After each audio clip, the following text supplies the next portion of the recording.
Boa tarde, Bahia. No ar, encontro marcado.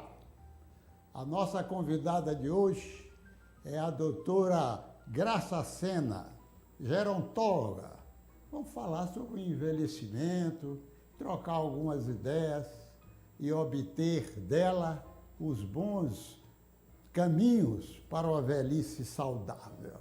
Dentro de um instante.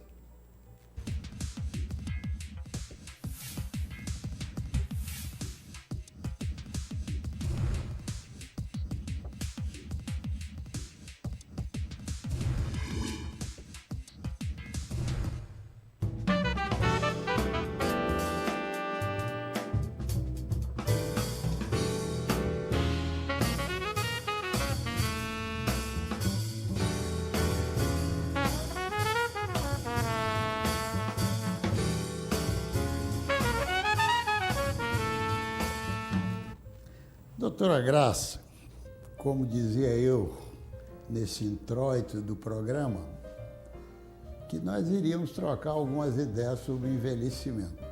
Que, por sinal, nós já temos a certeza que a população brasileira, a população conseguiu que esse envelhecimento fosse prolongado e as estimativas hoje são benéficas para as pessoas que alcançam uma idade mais avançada. Mas eu queria, primeiramente, lhe fazer uma pergunta por curiosidade, inclusive para os nossos telespectadores. Quando nós falamos em gerontóloga, se falava em geriatria, sabe que, assim, para as primeiras palavras, se a senhora poderia, ou se você poderia, me permita, à vontade, explicar se essa terminologia tem alguma conexão ou o que é que ocorre no momento. Primeiramente, queria agradecer muito por estar podendo participar desse encontro marcado com o doutor Luiz e falar de um tema tão palpitante para mim, que é a questão do envelhecimento. Né? Como o senhor bem disse, a população alcançou hoje uma expectativa de vida já bastante razoável e que a gente precisa conhecer melhor o que é esse envelhecimento. E aí o senhor me pergunta a questão da geriatria e da gerontologia. Né? A gerontologia é uma ciência que estuda o processo de envelhecimento. Então, essa gerontologia vem desde a década de 70, 80, crescendo muito em nosso país, juntamente com desse aumento da expectativa de vida. E a gente tem uma definição: gerontologia, a ciência que estuda o processo de envelhecimento. Eu, Graça Sena, assistente social de formação, gerontóloga. Porque a gerontologia não é uma formação em si, e sim uma especialização. Então, quem são os gerontólogos? Então, eu, como assistente social, sou gerontóloga, pode ter o enfermeiro gerontólogo, o médico gerontólogo, o psicólogo gerontólogo, o arquiteto gerontólogo. São todas aquelas áreas de conhecimento que destinam o seu estudo, aprofundam o seu estudo para tratar as questões próprias do envelhecimento. E a geriatria também é uma ciência que estuda a doença do envelhecimento. Então, a geriatria é uma especialidade médica. Só quem pode ser um geriatra é um médico. É uma especialidade, assim como tem o cardiologista, o pediatra, o angiologista, temos o geriatra. E gerontologia é uma ciência multidisciplinar, que abrange todas as áreas de conhecimento que direcionam o seu estudo para essa questão do envelhecimento que está hoje muito em evidência em nosso país. Isso aí é muito interessante, porque, digamos, o médico pode estar muito centrado na parte médica e me parece, com essa definição de vocês, tem uma abrangência muito maior, que, aliás, você precisou bem com o termo, a dizer multidisciplinar, não é verdade? Então, tem esse processo dessa maneira. Agora, me diga somente uma coisa. Aí, na sua vivência dessa parte da gerontologia, qual é o grosso, digamos assim, de clientela que você tem? São justamente as pessoas a partir de 60 anos de idade, que são os considerados idosos do nosso país. né? Hoje a gente tem uma grande lei que defende o direito de idosos, que é o Estatuto do Idoso, né? Onde seu primeiro artigo reafirma que toda pessoa que atinge 60 anos ou mais de idade é considerada idoso no Brasil. Então, essa é a clientela dos gerontólogos. E aí nós vamos trabalhar com um grande desafio hoje da gerontologia, que é em função do envelhecimento saudável. Como envelhecer de forma ativa? Esse é o grande desafio, porque a gente aumenta os anos de vida, né, das pessoas, mas o que fazer com esse maior tempo de vida, né? De ser utilizado de uma forma útil, participativa, de uma forma cidadã. Esse é o grande desafio de nós gerontólogos. Agora me diga outra coisa. Na questão de feminino ou masculino, qual é? São contrabalançados ou existe, digamos assim, um lado maior e outro menor? Tem, sim. Olha, eu vou brincar que nós mulheres estamos caminhando, né, bastante e assumindo a liderança até nisso, doutor Luiz. Aí eu brinco assim, os homens que se cuidem, porque nós mulheres ainda temos a sobrevida em média de 7 anos a mais do que os homens. Isso são vários fatores que influenciam, né? Um deles é que a mulher se cuida mais. Então a mulher busca mais o serviço de saúde, né? Faz seu preventivo, se cuida, enquanto o homem realmente só busca naquele momento onde já não aguenta mais de sofrer determinada dor, algum problema já instalado.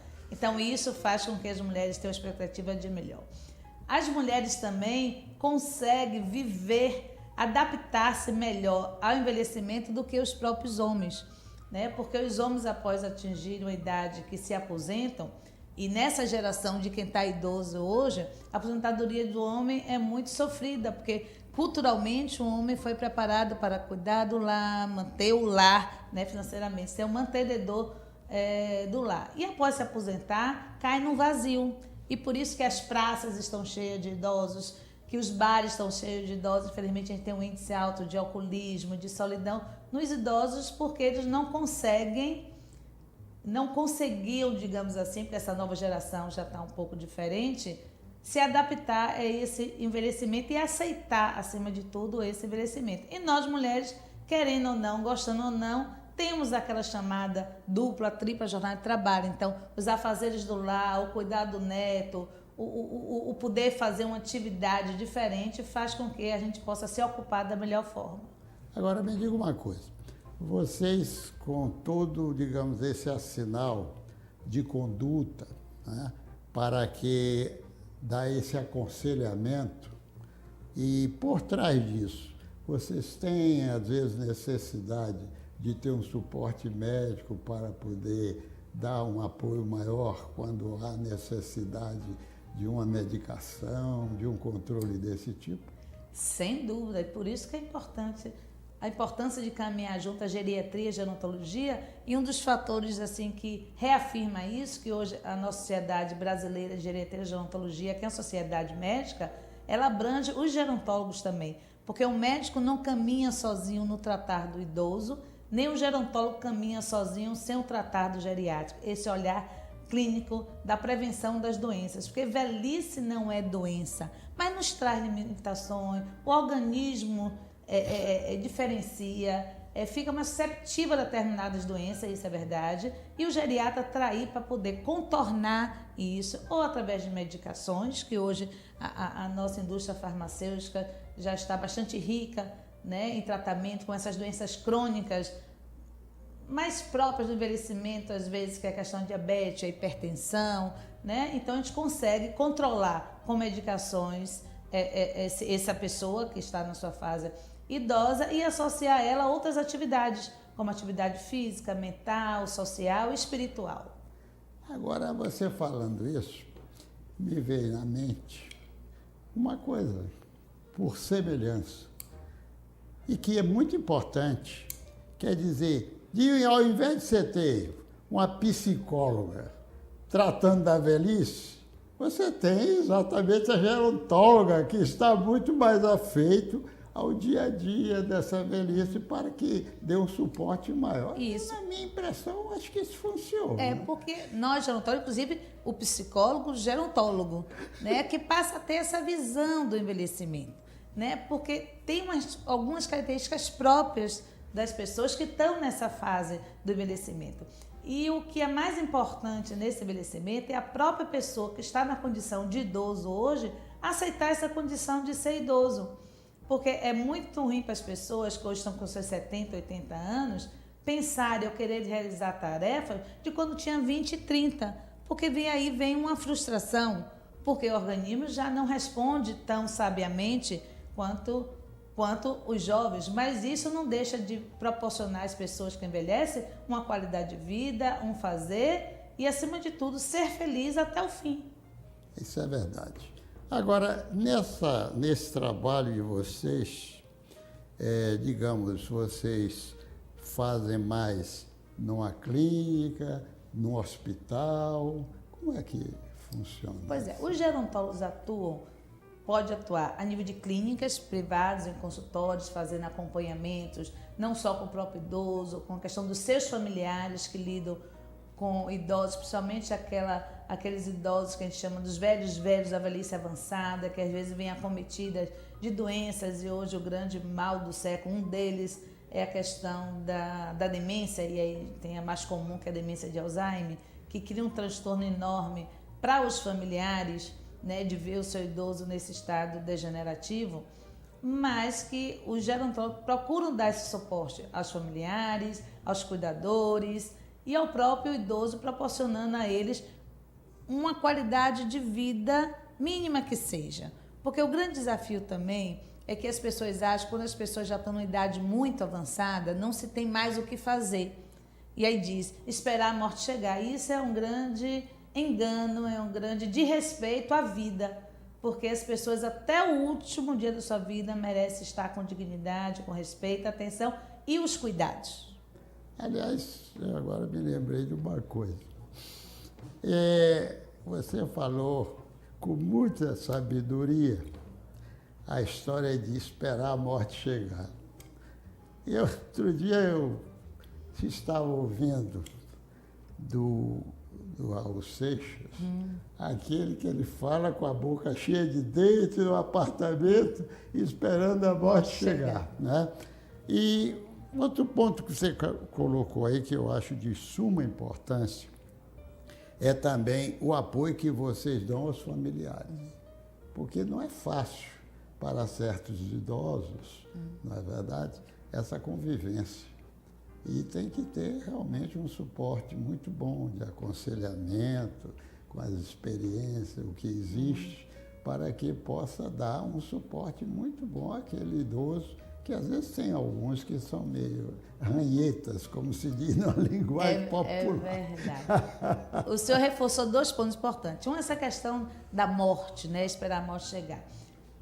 A gente sabe que nós, seres humanos, vivemos um ciclo, né? E a velhice seria talvez o final desse ciclo aqui na Terra, e que é um privilégio daqueles que conseguem fechar o ciclo, que nem todos conseguem chegar ao seu envelhecimento.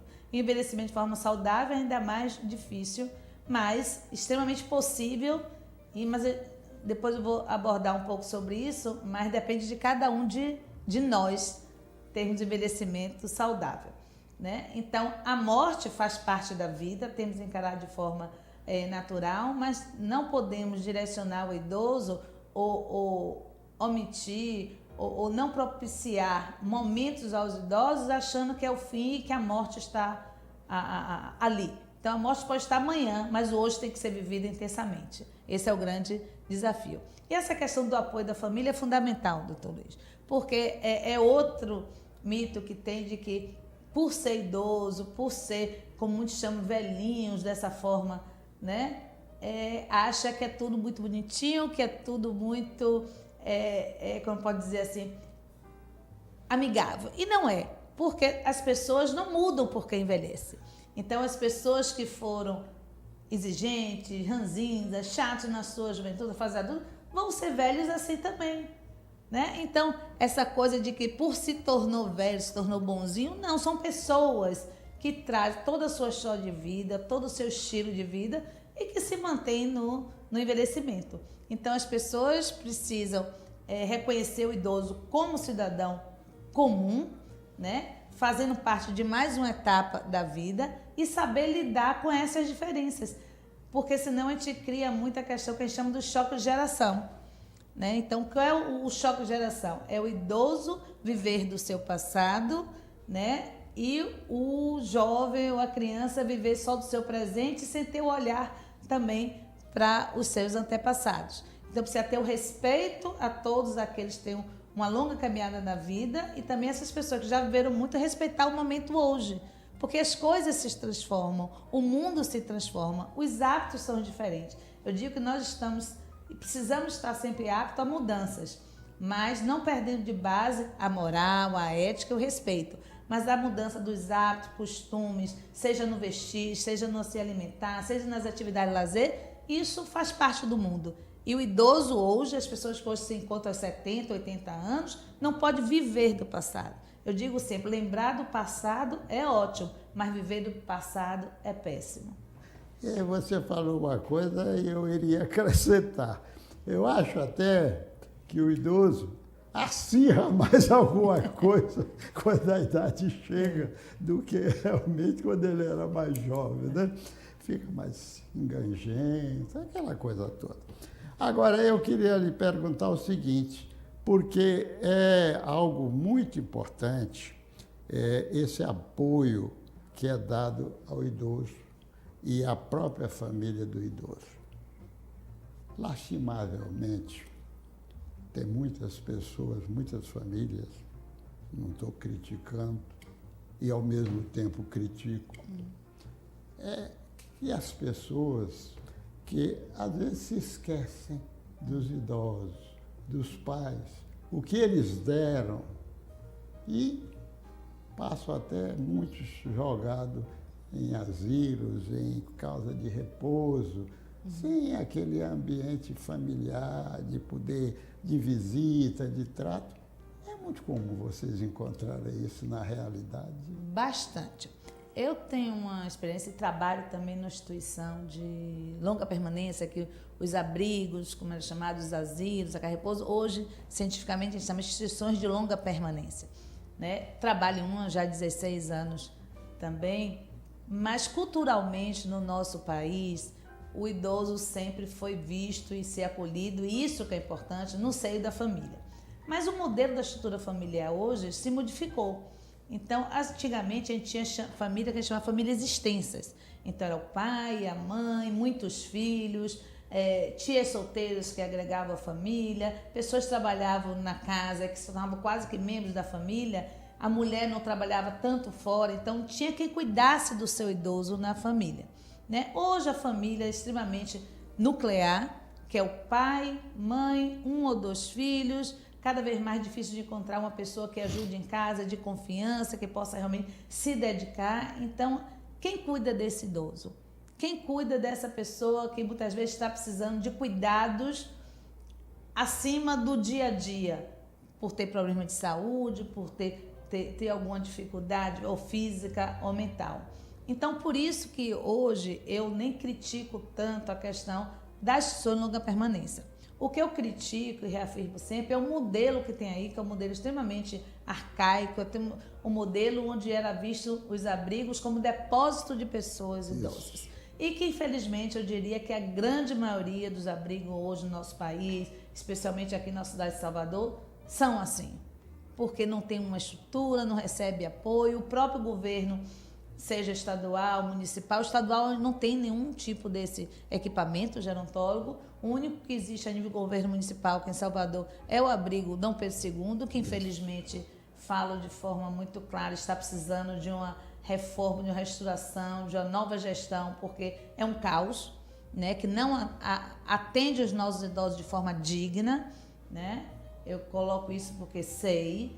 E temos alguns outros particulares que estão tentando se adequar a esse novo modelo de residência, né? Eu, graças a Deus, trabalho em um que pertence ao Terceira de São Francisco, que nossa filosofia lá, nosso trabalho é como residência. Então, tem vários critérios, porque a sociedade precisa dar o suporte a esse idoso, porque não só tem idosos que a família não tem condições de mantê-lo, seja financeiramente ou seja fisicamente na sua estrutura do lar, como tem idosos que estão hoje só, que não tem parentes, que não tem quem cuide dessa pessoa. Então, a sociedade, o Estado, tem que amparar esse idoso. E as casas de repouso são e devem ser instrumentos que possam favorecer isso. O que precisamos fazer é que dessas casas sejam casas que tenham uma estrutura física adequada, que garante uma privacidade, uma boa qualidade de vida, onde tem um gerontólogo das diversas áreas de conhecimento que possam estar atendendo a esse perfil da população, e que esse idoso receba o apoio externo da sociedade, daqueles que ainda têm família que os visitem, e não ele está lá como um ser abandonado, mas um ser que está acolhido e que mesmo assim é querido pela sociedade e pela família. Eu acho que era até uma boa oportunidade agora, com essa mudança, não é, de prefeito, de, quem sabe, fazer um trabalho junto ao nosso prefeito, ACM Neto, que eu tenho certeza absoluta que encontrará dele todo o amparo necessário, pelo menos daquilo que for possível, melhorar as coisas. Às vezes você não pode ter o ideal, mas você tem algo que já aproxima de uma melhoria, né? Quando você falou em São Francisco, eu não sei se você se reportou ao Lar Franciscano. Ao Lar Franciscano, ali na Saúde. O Lar Franciscano é interessante. Eu conheci ligeiramente porque eu pertenço ao Lar Franciscano. Ah, tá. Eu me associei ao Lar Franciscano. Então somos irmãos. Eu também sou, então paz e bem. Pois é. Então, eu me associei ao Lar Franciscano porque eu vi uma comunidade muito coesa, né? E que há realmente essa necessidade desse apoio. E, às vezes, fazem alguma movimentação com esse pessoal. E o que eu achei interessante no Lar Franciscano é que eles têm lá uma pequena enfermaria para aqueles idosos, né, que já não dispõem daquela saúde tão perfeita para da sua autonomia e da sua independência. É verdade, né? Eu me lembro bem, se não me falha a memória, e você que vem de família de médico, nós tivemos um grande professor, ele foi um grande clínico no passado, tinha uma clínica fabulosa, e no fim parece que ele gostava lá de São Gonçalo dos Campos, mas terminou os dias dele, o professor Fernando São Paulo, parece que ele terminou os dias lá exatamente no Lar Franciscano, porque ele não tinha mais nenhum vínculo familiar, né, com ninguém. Então, eu acho que é muito importante. Eu apreciei muito aquela comunidade, sabe? Achei muito interessante. Não é, digamos assim, algo que tenha luxo, né? Você não vê luxo e tal. A simplicidade, mas é aquilo, uma simplicidade perfeita, porque você tem de tudo. Os atendimentos, e a convivência, as acomodações. Exatamente. Eu realmente sou meio admirador. Eu digo que lá a extensão da minha casa, que é 16 anos, eu vou diariamente lá. Olha aí. Né? Pela manhã, todas as manhãs estou lá, e nós conseguimos realizar um trabalho realmente de humanização. Né? O Lar Franciscano é a instituição de idosos mais antigas da Bahia. Né? E aquele casarão que é tombado, belíssimo, né? Um patrimônio para a cidade. Aquele patrimônio começou a ser construído em 1848, quer dizer, é histórico, né? E já foi construído com essa finalidade. Né? Na época se chamava Casa de Abrigo, né? Casa de Asilo franciscana. Então, era para justamente atender aos idosos, carentes, doentes, sendo irmãos da Ordem Terceira. Né? E hoje a gente tem essa estrutura, e aí a gerontologia está lá presente, porque hoje nós temos diversos profissionais. Então, a gente tem o profissional gerontólogo, o assistente social, nós temos o psicólogo, nós temos o fisioterapeuta, nós temos o médico geriatra, nós temos o nutricionista, nós temos o enfermeiro. Então, isso faz com que o idoso possa ser acolhido com mais respeito e com esse olhar, né? Priorizando a individualidade de cada um, já que todos têm seu quarto individual. Então, é um modelo interessante, né? Que bom que o senhor faz parte dessa irmandade. Faço, sim. Né? E lhe convido para ir lá um dia desse, recente, fazer uma nova visita. Vezes, quando acho que era o irmão Firmino. Que era o ministro, né? Seu Firmino já faleceu. Faleceu, foi. E hoje nossa ministra mudou o nome, agora chama presidente, nosso presidente Cicone Fiuza. É quem está na direção geral da Ordem Terceira. Eu ia lhe fazer uma pergunta seguinte, e agora fala o seu, mas e aquela nossa, que era ministra, que vivia lá? Doutora Abigail. Doutora Abigail. Nos deixou, tem 5 meses que ela partiu. Um exemplo de vida, conhecia aquilo ali, a história como a palma na mão dela. Deu tempo do pai dela, foi colocada como irmã desde menina, foi nossa ministra, nossa vice-ministra e residente. Então, viveu aquilo ali até poucos meses atrás. E um grande exemplo de mulher advogada, a primeira advogada atuante, né, dentro do nossa cidade. Alcance muito grande nessa área. Lá, ela tem um reconhecimento enorme. A responder por alguma coisa de Tribunal Superior, teve um fato desse, né? E eu achei interessante realmente ali e simpatizei muito pela forma carinhosa que o pessoal tem e tal. Outra coisa que eu queria lhe perguntar.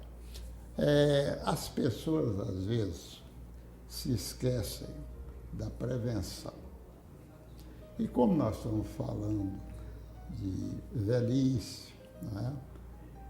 Seria um conselho muito bom que sua experiência, sua vivência, pudesse dar aos mais jovens o ritmo de vida para que pudesse alcançar uma velhice saudável.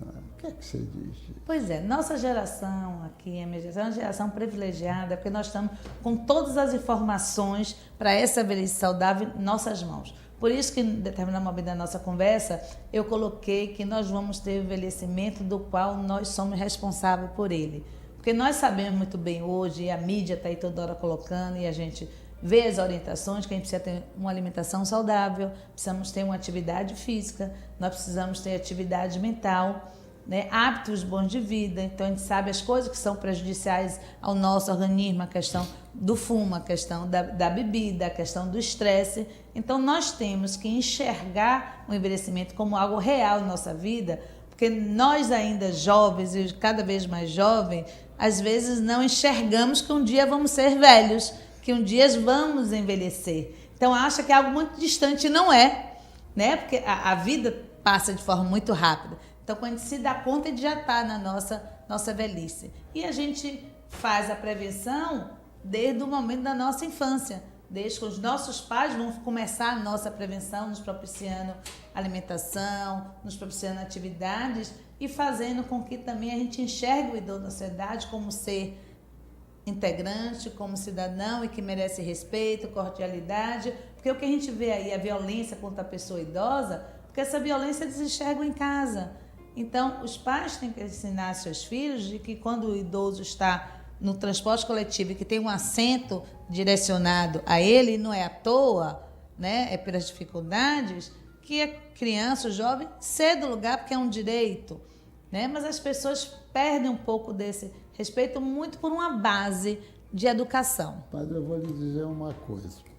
Talvez por esse trabalho, o Estatuto dos Idosos, está mudando muito esse conceito. Eu percebo que eu, com meus cabelos brancos, né, que chego assim num transporte, as pessoas querem me dar um lugar, né? Eu às vezes não aceito, porque ainda acho que sou um idoso que ainda tem, não é por orgulho, é que ainda tenho ainda as funções perfeitas, tirá-lo daquela comodidade, né? Eu costumo dizer uma coisa, sabe? O seguinte, muitas pessoas só dão valor à saúde quando estão doentes. Porque esbanjam a saúde. E com isso, recebe no futuro o pagamento daquilo que foi feito porque não teve aquele cuidado. Né? Você no começo falou em diabetes, eu queria só repetir uma coisa. Eu, por exemplo, quando faço programa, que às vezes vem a história de diabetes, e por isso vem uma analogia, é de que a diabetes é como um animal de estimação. É como um gato, um cachorro, um cavalo. Enfim, você não trata bem um animal de estimação, a diabetes é assim. Se você trata ela muito bem, você a conserva muito bem. Mas se você não tem o cuidado, e aí eu concluo, é aquele queijo suíço muito bonito, mas quando você corta, ele está cheio de buraco, todo brocado. É a diabetes em si. Bom, eu queria lhe dizer o seguinte, nós já estamos chegando ao final desse nosso bate-papo, e eu queria lhe aproveitar para que você desse, nesse retoque final, aquelas instruções mais importantes para as pessoas que estão nos assistindo. Pois é, falar com as pessoas, e eu vou direcionar a todas as gerações. Então, que as crianças sejam educadas pelos seus pais em respeito à questão das pessoas mais velhas, e o exemplo começa em casa. Para os jovens, que não acham que a velhice está muito distante de si e que comecem a cuidar, a se prevenir desde já. Então, veja os seus hábitos de vida, veja os seus hábitos de alimentação, de atividades, porque isso vai lhe garantir no futuro o tão desejado envelhecimento saudável. Para as pessoas que já estão maduras, que já estão em vias de envelhecimento, né, repensem como está o seu estado hoje, porque nunca é tarde para recomeçar, nunca é tarde para adquirir novas possibilidades de vida. Descubra o seu potencial, né? Aceite novos desafios de vida e não veja isso como a curva final, mas sim a curva para um novo recomeço. E as pessoas que já estão vivendo o seu próprio envelhecimento hoje, que seja feliz. Você que está saudável, valorize cada vez mais isso. Você que não está tão saudável, busque ajuda de profissionais, seja geriatras, para a questão da saúde física, ou seja, gerontólogos para a sua saúde mental, física, espiritual, né? Buscar ajuda, porque a velhice não é doença, você pode readquirir ou melhorar ou manter um pouco do seu estado hoje, porque eu digo que nós viemos ao mundo para ser feliz e esse é o grande nosso desafio. Então, ser idoso hoje não é um castigo, ser idoso hoje é uma conquista que merece ser vivida com toda intensidade, com toda alegria, satisfação e felicidade. Olha aí, eu quero apenas reforçar com os nossos telespectadores que essas palavras são palavras muito perfeitas, sábias, que cada um procure, dentro desse seu contexto, fazer essa vida saudável para que tenha uma velhice também saudável. Doutora, muito obrigado pela sua oportunidade aqui conosco. Viu? Sempre à disposição. Tá bem, obrigado. Uma ótima tarde.